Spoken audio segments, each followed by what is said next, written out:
Hello and welcome to another I Explores. Today we're going to look at some more streets of Grimsby, some more history. This one is got with number 13, so let's carry on.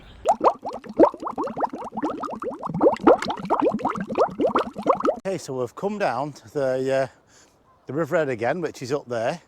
Now, if I turn the camera around, that area there, where these buildings are, is called Ranter's Wharf. So you can see, I have filmed this before down here. That wall there is the original part of Ranter's Wharf, which is ran from right across there all the way across here. Okay, so where I'm walking up to now was the entranceway to the Ranter's Wharf. Now it's one of the most shortest streets, and it ran off this road where I am, Victoria Street South, and went through that way, through these railings here, straight through there where the car park is. I'll go and put my camp there. Straight through there where the car park is.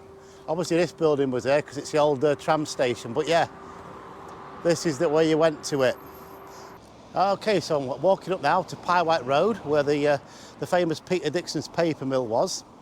But I've come down here for something else, because every time you do a video you find something else. Anyway, so Pye White Road existed with the arrival of the railways, which ran out to the Avon and to the Pye White cottages. At one time, possibly the cottages became a pub, but later a rifle range. And in 1897, it was said that a Pye White Inn was on the bank leading to the Stalinborough Marshes. Now, I've heard that tale before, that one, but I'm going to turn it round. In front of us there is Pye White Road. The sign is up there, right across from that house there. But yeah, these cottages, I have seen a picture of them, and they do look really good. So let's move on to the next street. Okay, so we've now come down to Spark Street, thus named because of that over there.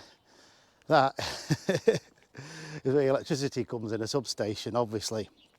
It got its name for the builder's sense of humour. Edward Helias constructed houses here, and he boasted about the name of the street because of the big sparks coming from this. So that's why it's called Spark Street. Okay, so I'm now stood on South Parade. That's where I am at the minute. Okay, this street was an extension of the public promenade constructed along the banks of the River Freshney, and trees were planted alongside it in 1877. Okay, so this road obviously ran further than where I'm stood now.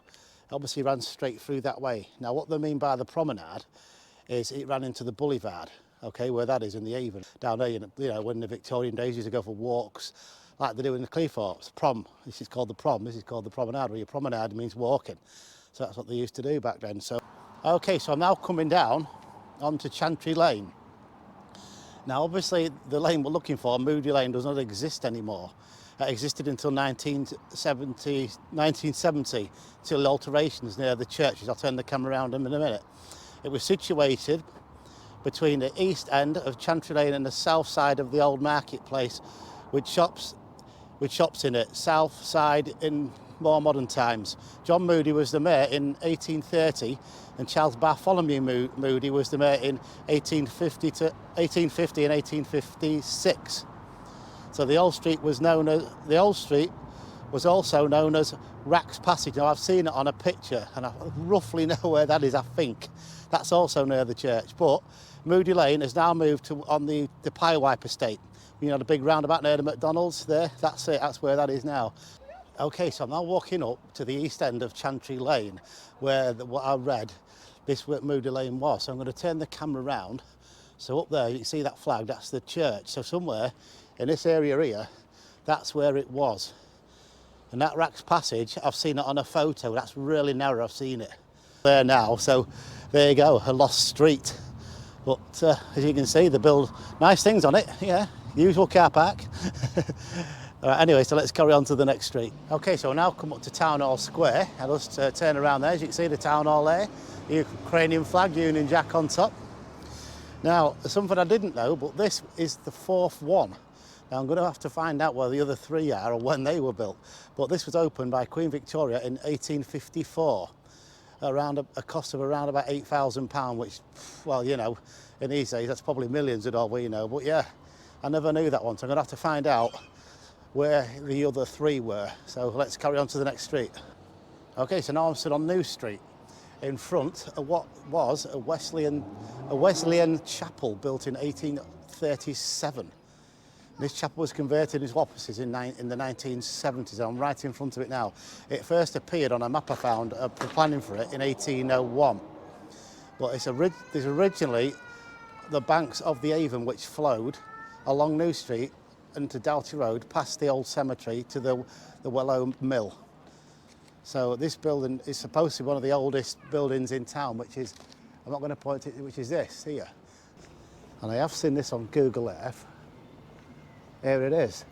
You see that window up there? That's the original part of the Wesleyan chapel. And it's the only bit of the window that's still existent, so you can see how old this building really is.